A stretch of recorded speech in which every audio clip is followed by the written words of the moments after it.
ನಮಸ್ಕಾರ ರಿವ್ಯೂ ಚಾನಲ್ಗೆ ಸ್ವಾಗತ. ನಾನು ಸೌಖ್ಯ ಗಾಂವ್ಕರ್. ಸೆರೆಯಾಯಿತು ಉಗ್ರನ ಕಡೆ ಕ್ಷಣದ ವಿಡಿಯೋ. ಫ್ಯಾಮಿಲಿ ಜೊತೆ ನಾನೀಗ ಸಾಯ್ತೀನಿ, ಭಾರತದ ಸೇನೆ ನನ್ನನ್ನು ಹೊಡೆದುರುಳಿಸತ್ತೆ ಅಂತ ಹೆಂಗೆ ಗೋಳಾಡ್ತಾನೆ ಗೊತ್ತಾ ಉಗ್ರ. ಈ ಕಾರ್ಯಾಚರಣೆಗೂ ಮುನ್ನ ಡ್ರೋನ್ ಕ್ಯಾಮ್ರಾದಲ್ಲಿ ಅಲ್ಲೇನು ನಡೆದಿದೆ ಅನ್ನೋದೆಲ್ಲ ಸೆರೆಯಾಗಿರೋದು ಮತ್ತು ಆತ ವಿಡಿಯೋ ಕಾಲ್ನಲ್ಲಿ ಹೆಂಗೆ ಗೋಳಾಡ್ತಾನೆ. ಆತನಿಗೂ ತನ್ನ ಜೀವದ ಬೆಲೆ ಹಾಗೆ ಫ್ಯಾಮಿಲಿಯ ಬೆಲೆ ಅರ್ಥ ಮಾಡಿಸಿರುವಂತಹ ಸೇನೆ. ಅಂದರೆ ಮೊದಲೇ ತಕ್ಷಣ ಹೊಡೆದು ಹಾಕ್ಬಹುದಿತ್ತಲ್ವ. ಆತ ಲೊಕೇಟ್ ಆಗಿದ್ದಾನೆ, ಆತನ ಕಂಪ್ಲೀಟ್ ಚಲನವಲನ ಎಲ್ಲನೂ ರೆಕಾರ್ಡ್ ಆಗಿದೆ. ಆತ ವಿಡಿಯೋ ಕಾಲಲ್ಲಿ ಏನು ಮಾತಾಡಿದ್ದಾನೆ ಅನ್ನೋದು ಕೂಡ ರೆಕಾರ್ಡ್ ಆಗಿದೆ. ಫ್ಯಾಮಿಲಿಯವರು ಏನು ಬೇಡ್ಕೊಳ್ತಾರೆ ಅದು ನೋಡಿ. ಇವತ್ತು ಜೀವ ಎಲ್ಲರಿಗೂ ಒಂದೇ. ಈ ರೀತಿ ಕೆಟ್ಟ ಭಯೋತ್ಪಾದಕತೆಗೆ ಇಳಿದು ಕೊನೆಗೆ ಯುವಕರಿಗೆ ಏನು ಸಿಗತ್ತೆ, ಹೆಂಗೆ ಬ್ರೈನ್ ವಾಶ್ ಮಾಡಿ ಏನೇನೋ ಸ್ವರ್ಗ ತೋರಿಸಿ ನಿಂತಲ್ಲೇ ಕೊನೆಗೆ ಏನಾಗತ್ತೆ, ಸಿಗೋದು ನರಕನೇ ಅನ್ನೋದನ್ನು ಈ ದೃಶ್ಯ ಬಿಚ್ಚಿಡ್ತಾ ಇದೆ. ಹಾಗೆ ಪಾಕಿಸ್ತಾನದಿಂದ ಒಂದು ದೃಶ್ಯ ಬರ್ತಾ ಇದೆ. ಎಂಥ ದೃಶ್ಯ ಬಂತು ನೋಡಿ. ಜಗತ್ತಿಗೆ ಸತ್ಯವನ್ನು ಸಾರಿ ಹೇಳುವಂಥ ಒಂದು ದೃಶ್ಯ ಈಗ ಪಾಕಿಸ್ತಾನದಿಂದ ಬರ್ತಾ ಇದೆ. ಎರಡೂ ಅಪ್ಡೇಟ್ನ ಮುಂದೆ ಇಡ್ತಾ ಹೋಗ್ತೀವಿ. ಮಿಸ್ ಮಾಡಿದೆ ನಮ್ಮ ಚಾನಲ್ನ ಸಬ್ಸ್ಕ್ರೈಬ್ ಮಾಡಿ, ನಿಮ್ಮ ಅಭಿಪ್ರಾಯ ಕಮೆಂಟ್ ಮಾಡಿ ತಿಳಿಸಿ. ಎಸ್ ವೀಕ್ಷಕರ, ಮೊದಲು ಈ ಉಗ್ರನ ವಿಡಿಯೋವನ್ನು ನೋಡಿಬಿಡಿ. ಒಂದು ಕಡೆ ಆಸಿಫ್ ಶೇಖ್ ಪಹಲ್ಗಾಮ್ನಲ್ಲಿ ನರರಾಕ್ಷಸನಾಗಿ ಧರ್ಮ ಕೇಳಿ ಹೊಡೆದಂಥ ಆಸಿಫ್ ಶೇಖ್ನನ್ನು ಹೊಡೆದು ಹಾಕಲಾಗಿದೆ. ಹಾಗೆ ಇನ್ನೂ 3 ಜನ 4 ಜನ ಜೈಷ್ ಎ ಮೊಹಮ್ಮದ್ ಸಂಘಟನೆಗೆ ಸೇರಿದವ್ರನ್ನ ಬೇರೆ ಬೇರೆ ಸಂಘಟನೆಯವರೆಲ್ಲ ಎಲ್ಲಿ ಇಟ್ಟು ಮತ್ತು ಜೈಷ್ ಸಂಘಟನೆಯವರು ಎಲ್ಲ ಸೇರಿ ಸುಮಾರು ಜನ 6 ಜನ ಮೋಸ್ಟ್ ವಾಂಟೆಡ್ 14 ಜನ ಲಿಸ್ಟ್ ಮಾಡಿದ್ರಲ್ಲ ಅದರಲ್ಲಿರೋರನ್ನ ಹೊಡೆದು ಹಾಕಿದ್ದಾರೆ. ಇದರಲ್ಲಿ ಒಬ್ಬ ಉಗ್ರನ ಕಂಪ್ಲೀಟ್ ಚಲನವಲನ ಸೆರೆಯಾಗಿದೆ. ಡ್ರೋನ್ ಕ್ಯಾಮ್ರಾದಲ್ಲಿ ಸೆರೆಯಾಗಿದೆ. ಆತ ವಿಡಿಯೋ ಕಾಲಲ್ಲಿ ಏನು ಮಾತಾಡಿದ್ದ ಅನ್ನೋದು ಕೂಡ ಸೆರೆಯಾಗಿದೆ. ಅದನ್ನು ಒಮ್ಮೆ ನೋಡ್ಕೊಂಡು ಬನ್ನಿ. ಹುಟ್ಟಿದ ತಕ್ಷಣ ಭಾರತವನ್ನು ಮುಗಿಸೋದೇ ನಿನ್ನ ಗುರಿ ಅಂತ ಯಾರನ್ನು ಟ್ರೈನಪ್ ಮಾಡಲಾಗುತ್ತಲ್ಲ, ಕೊನೆಗೆ ಅವರ ಕಥೆ ಏನಾಗತ್ತೆ, ಹೆಂಗೆ ಕಾಣಿಸ್ತಾ ಇದೆ ಭಯ, ಫ್ಯಾಮಿಲಿ ಮೇಲಿನ ಸೆಳೆತ. ಉಗ್ರನಿಗೂ ಮತ್ತೊಬ್ಬನಿಗೂ ಎಲ್ಲರಿಗೂ ಇದ್ದೇ ಇರುತ್ತೆ. ಸಾವಿನ ಭಯ ಬಂದಾಗ ಏನಾಗತ್ತೆ ಅನ್ನೋದನ್ನು ಈ ವಿಡಿಯೋ ಬಿಚ್ಚಿಡ್ತಿದೆ ನೋಡಿ. ಆತ ಕೆಲವೇ ಕ್ಷಣಗಳಲ್ಲಿ ರಕ್ತ ಕಾರ್ಕೊಂಡು ಬಿದ್ದಿದ್ದಾನೆ. ಛಿದ್ರವಾಗಿ ಆತನ ದೇಹ ಬಿದ್ದಿದೆ. ಆ ಆಪರೇಷನ್ಗೂ ಮೊದಲು, ಎನ್ಕೌಂಟರ್ಗೂ ಮೊದಲು ನಡೆದಂಥ ಕಾನ್ವರ್ಸೇಷನ್ ಬೇಡ್ಕೊಳ್ತೆ ಅವನ ಫ್ಯಾಮಿಲಿ.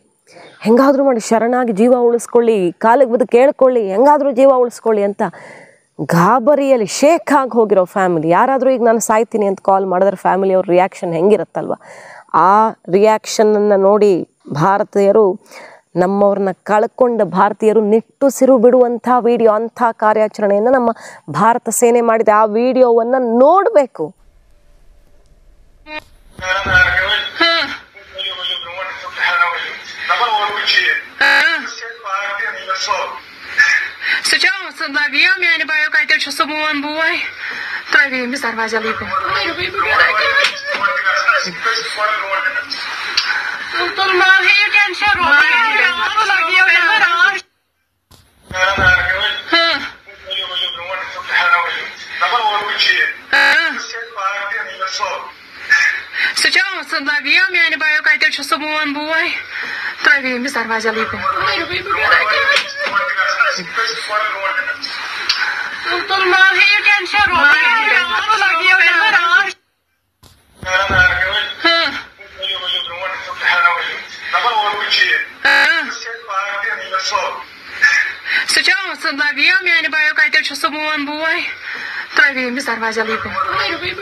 ನಮ್ಮ ಭಾರತೀಯ ಸೇನೆಯ ಕಾರ್ಯಾಚರಣೆ ಸುಮಾರು 3 ದಿನಗಳಿಂದ ಭರ್ಜರಿಯಾಗಿ ಅಲ್ಲಿ ಗಡಿಯಲ್ಲಿ ಎನ್ಕೌಂಟರ್ ಮೇಲೆ ಎನ್ಕೌಂಟರ್ ಮಾಡಿ ಬಿಸಾಕ್ತಾ ಇದ್ದಾರೆ.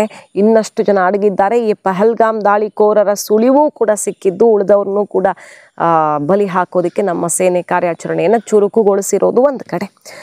ಪಾಕಿಸ್ತಾನದಿಂದ ನೋಡಿ ಎಂಥ ವಿಡಿಯೋ ಬಂದಿದೆ ಅಂದರೆ, ಭರ್ಜರಿ ಡೇ ಔಟ್ ಇವತ್ತು. ಪಾಕಿಸ್ತಾನ ಪ್ರಧಾನಿ ಶರೀಫ್ ಎಂಥ ಕಥೆ ಅಂದರೆ, ಆ ವಿಡಿಯೋ ನೋಡಿದ್ರೆ ಇಡೀ ಜಗತ್ತಿಗೆ ಅರ್ಥ ಆಗುತ್ತೆ ಅಲ್ಲಿ ಏನಾಗಿದೆ, ಭಾರತ ಏನು ಮಾಡಿದೆ ಅನ್ನೋದನ್ನು. ಮೋದಿಯನ್ನು ಕಾಪಿ ಮಾಡೋಕ್ಕೆ ಹೋಗಿ ಮಾನ ಮರ್ಯಾದೆ ತೆಕ್ಕೊಂಡಂಥ ಪ್ರಧಾನಮಂತ್ರಿ ಮಾಡಿದ್ದು ಏನಲ್ಲಿ ಅನ್ನೋದನ್ನು ನೋಡಬೇಕು. ಇಲ್ಲಿ ಪ್ರಧಾನಿ ಮೋದಿ ಆದಂಪುರ್ ಏರ್ಬೇಸ್ಗೆ ಭೇಟಿ ಕೊಟ್ಟರು. ಹಾಗೆ ಇವತ್ತು ರಾಜನಾಥ್ ಸಿಂಗ್ ಅವರು ಶ್ರೀನಗರದ ಏರ್ಬೇಸ್ಗೆ ಭೇಟಿ ಕೊಟ್ಟಿದ್ದಾರೆ. ಯಾಕೆ ಏರ್ಬೇಸ್ಗೆ ಭೇಟಿ ಕೊಟ್ಟು ಅಲ್ಲಿನ ಸೈನಿಕರನ್ನು ಹುರಿದುಂಬಿಸಿ ಬರ್ತಿದ್ದಾರೆ.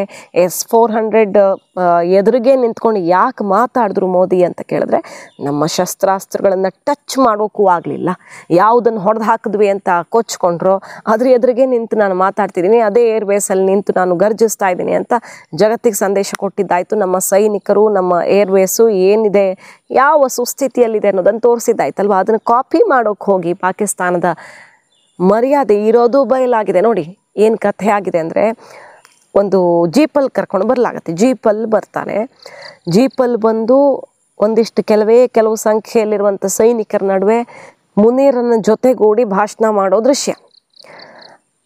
ಮೋದಿ ಇಲ್ಲಿ ನಿಜವಾದ ಕ್ಷಿಪಣಿ ಮತ್ತು ನಮ್ಮ ಏರ್ ಡಿಫೆನ್ಸ್ ವ್ಯವಸ್ಥೆಯ ಎದುರಿಗೆ ನಿಂತಿದ್ರೆ, ಪಾಕಿಸ್ತಾನ ಪ್ರಧಾನಿಯು ಮಿಸೈಲ್ ಮುಂದೆನೇ ನಿಂತಿರೋದು, ಆದರೆ ನಿಜವಾದ ಮಿಸೈಲ್ ಅಲ್ಲ, ಬದಲಾಗಿ ಬ್ಯಾನರ್ ಹಿಂದ್ಗಡೆ ಕಟ್ಟಿಕೊಂಡು ಒಂದು ಮೈದಾನ ಅನ್ನಬಹುದು. ಅದನ್ನು ಏರ್ಬೇಸ್ ರೀತಿಯಲ್ಲಿ ಬಿಂಬಿಸುವ ಅಥವಾ ಸೇನಾ ನೆಲೆ ರೀತಿಯಲ್ಲಿ ಬಿಂಬಿಸುವ ಪ್ರಯತ್ನ ಬಹಳ ದೊಡ್ಡ ಪ್ರಮಾಣದಲ್ಲಿ ವಿಫಲವಾಗಿದೆ. ಅದು ನೋಡ್ಬೇಕು ಕಾಮಿಡಿ ಹೆಂಗಿದೆ, ಪಾಕಿಸ್ತಾನದ ಕಾಮಿಡಿ ವರ್ಷನ್ ಹೆಂಗಿದೆ ಅಂದರೆ, ಒಂದು ಮೈದಾನದಲ್ಲಿ ಒಂದಿಷ್ಟು ಟ್ಯಾಂಕ್, ಯುದ್ಧದ ಟ್ಯಾಂಕ್ಗಳು, ಅಲ್ಲಿ ಜೀಪಲ್ಲಿ ಬಂದು ಇಳಿಯೋದು, ಎಲ್ಲ ಮಿಲಿಟ್ರಿ ಡ್ರೆಸ್ಸು, ಕೆಲವು ಬೆರಳೆಣಿಕೆಯಷ್ಟು ಸೈನಿಕರು, ಮುನೀರು, ಹಿಂದ್ಗಡೆ ಬ್ಯಾನರು, ಮುಂದ್ಗಡೆ ಆಟಿಕೆಗಳು, ಅಂದರೆ ಈ ಮಾಡೆಲ್ಗಳು ಎಲ್ಲ ಅವರ ಯುದ್ಧ ವಿಮಾನ ಅಥವಾ ಶಸ್ತ್ರಾಸ್ತ್ರಗಳ ಮಾಡೆಲ್ ಪೀಸ್ಗಳನ್ನು, ನಿಜವಾದದ್ದಲ್ಲ ಮಾಡೆಲ್ಗಳನ್ನು ಇಟ್ಟು ಅದ್ರ ಮುಂದೆ ನಿಂತ್ಕೊಂಡು ಭಾಷಣ ಮಾಡಿದ ಪಾಕಿಸ್ತಾನದ ಪ್ರಧಾನಿ.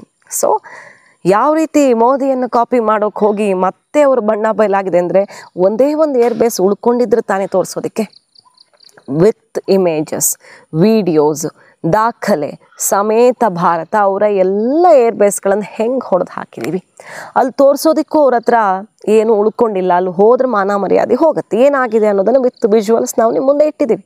ಪಾಕಿಸ್ತಾನದ ಕಥೆ ಏನಾಗಿದೆ ಇವತ್ತು, ಆ ಏರ್ಬೇಸ್ಗೆ ಹೋಗಿ ಹೆಂಗೆ ಶೋ ಮಾಡ್ತಾನೆ ಪ್ರಧಾನಿ ಅಲ್ವಾ. ಒಂದು ಮೈದಾನದಲ್ಲಿ ಸೆಟಪ್ ಮಾಡೋಕೆ ಹೋಗಿ ಅದೂ ಕೂಡ ಫೇಲ್ ಆಗಿ ಪಾಕಿಸ್ತಾನದ ಮಾನ ಮರ್ಯಾದೆ ಹರಾಜಾಗಿದೆ. ಆ ದೃಶ್ಯ ನೋಡಿ ನೀವು ಎಂಜಾಯ್ ಮಾಡಬೇಕು. ಎಂಥ ಚೆನ್ನಾಗಿ ಕಾಪಿ ಮಾಡೋದಕ್ಕೆ ಹೋಗಿ ಫೇಲ್ ಆಗಿದೆ ಪಾಕಿಸ್ತಾನ ಅನ್ನೋದನ್ನು. ಇದು ಪಾಕಿಸ್ತಾನಕ್ಕೆ ಭಾರತ ಕೊಟ್ಟಿರುವಂಥ ಏಟು. ತೋರಿಸೋದಿಕ್ಕೂ ಅಲ್ಲೇನು ಉಳ್ಕೊಂಡಿಲ್ಲ. ನಾವು ಕೊಟ್ಟರೆ ತಿರುಗಿಸಿ ನಿಲ್ಲೋದಿಕ್ಕೂ ಅವ್ರಿಗೆ ಶಕ್ತಿ ಇಲ್ಲ. ಬೆನ್ನು ಮುರ್ಕೊಂಡು, ಸೊಂಟ ಮುರ್ಕೊಂಡು, ಬೆನ್ನು ಮೂಳೆ ಪುಡಿ ಆದ ಮೇಲೆ ಇನ್ನೇನು ಉಳ್ಕೊಂಡಿದೆ ಅವ್ರಿಗೆ. ICUಗೆ ಹೋಗಿ ಮುನೀರ್ ಎಲ್ಲರನ್ನೂ ಮಾತಾಡಿಸ್ಕೊಂಡು ಬಂದಿದ್ದೇನು. ಆ ಪರಿಸ್ಥಿತಿಯಲ್ಲಿ ಇವತ್ತು ಪಾಕಿಸ್ತಾನ ಇದೆ. ಇನ್ನೇನು ಹೇಳಿದ್ರು ಯಾರೂ ಅಲ್ಲಿ ಕೇಳೋರಿಲ್ಲ. ಅಂಥ ಪರಿಸ್ಥಿತಿಯಲ್ಲಿ ಜನಾನೇ ಉಗಿತಾ ಇದ್ದಾರೆ. ಸೊ ಭಾರತ ಏನು ಮಾಡಿದೆ ಪಾಕಿಸ್ತಾನದಲ್ಲಿ, ಹಾನಿ ಯಾವ ಪ್ರಮಾಣದಲ್ಲಾಗಿದೆ ಅನ್ನೋದನ್ನು ನೋಡಬೇಕು. ಮತ್ತೊಂದು ಕಡೆ ಬಲೂಚಿಗಳು ಸಿಕ್ಕಲ ಸೇನೆಯನ್ನು ಗುಂಡಿಕ್ಕಿ ಹೊಸಕಿ ಹಾಕ್ತಿದ್ದಾರೆ. ನಮ್ಮ ದೇಶ ಸ್ವತಂತ್ರವಾಗಿದೆ ಅಂತ ತಾವು ಘೋಷಿಸಿಕೊಂಡು ಅಲ್ಲಿ ಏನೇನು ಡಾಕ್ಯುಮೆಂಟ್ಸ್, ನ್ಯಾಷನಲ್ ಡಾಕ್ಯುಮೆಂಟ್ಸ್ ಬೇಕೋ ಅದನ್ನು ತಯಾರಿ ಮಾಡ್ಕೊಳ್ತಿದ್ದಾರೆ. ಅವ್ರು ಮಾಡ್ಕೊಂಡು ಬಿಟ್ಟರೆ ಹಾಗೇ ಹೋಯಿತು ಅಂತಲ್ಲ, ಬಟ್ ಸ್ವತಂತ್ರ ದೇಶ ಅಂತ ಘೋಷಿಸಿಕೊಂಡು ಅದಕ್ಕೆ ವಿಶ್ವಸಂಸ್ಥೆಯಿಂದ ಮಾನ್ಯತೆ ಸಿಗೋ ರೀತಿಯಲ್ಲಿ ಪ್ರಯತ್ನಗಳನ್ನು ಒಂದು ಕಡೆ ಶುರು ಮಾಡಿದರೆ, ಮತ್ತೊಂದು ಕಡೆ ಪಾಕಿಸ್ತಾನದ ಸೈನಿಕರ ಆ ಭಾಗ ಕಾಲು ಹಿಡ್ದಂತೆ ಅಷ್ಟು ಬಿಸಿ ಮುಟ್ಟಿಸಿದ್ದು. ಅಲ್ಲಿ ಯಾರು ಸೇನೆ ಹಿಡ್ತಾ ಇದ್ರೆ ತಾನೇ ಸ್ವತಂತ್ರ ಅಲ್ಲ ಅನ್ನೋದು. ಸೇನೆ ಅಲ್ಲಿ ಬಂದರೆ ತಾನೇ ಅವ್ರಿಗೆ ಅಡೆತಡೆ ಇರೋದು.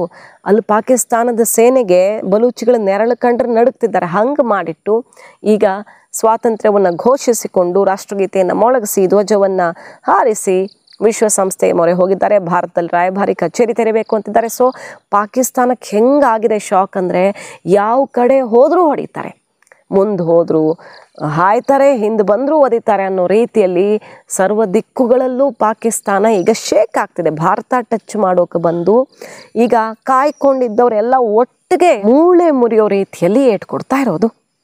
ಸೊ ಅಮೇರಿಕಾ ಇದರಲ್ಲಿ ಕ್ರೆಡಿಟ್ ತಗೊಳ್ಳೋಕೆ ನೋಡಿದರೂ ಕೂಡ ಕೊನೆಗೆ ಅಮೇರಿಕಾನೂ ಒಪ್ಪಿಕೊಳ್ಬೇಕಾಯ್ತು.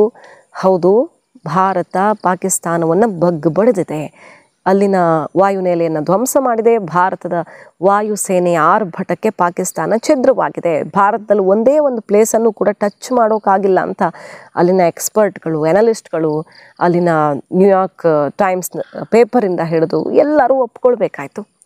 ಸೊ ಈಗ ಜಗತ್ತಿನ ಮುಂದೆ ಪಾಕಿಸ್ತಾನ ಬೆತ್ತಲಾಗಿದೆ. ಅವರನ್ನು ವಹಿಸಿಕೊಂಡವರು ಆಘಾತಕ್ಕೆ ಒಳಗಾಗಿದ್ದಾರೆ. ಭಾರತದ ಶಕ್ತಿ ಜಗತ್ತಿನ ಮುಂದೆ ಅನಾವರಣ ಆಗಿದೆ. ಮಾಹಿತಿ ನಿಮ್ಗೆ ಇಷ್ಟ ಆಗಿದ್ರೆ ಮಿಸ್ ಮಾಡಿದ್ರೆ ನಮ್ಮ ಚಾನಲ್ನ ಸಬ್ಸ್ಕ್ರೈಬ್ ಮಾಡಿ, ನಿಮ್ಮ ಅಭಿಪ್ರಾಯ ಕಮೆಂಟ್ ಮಾಡಿ ತಿಳಿಸಿ. Thank you.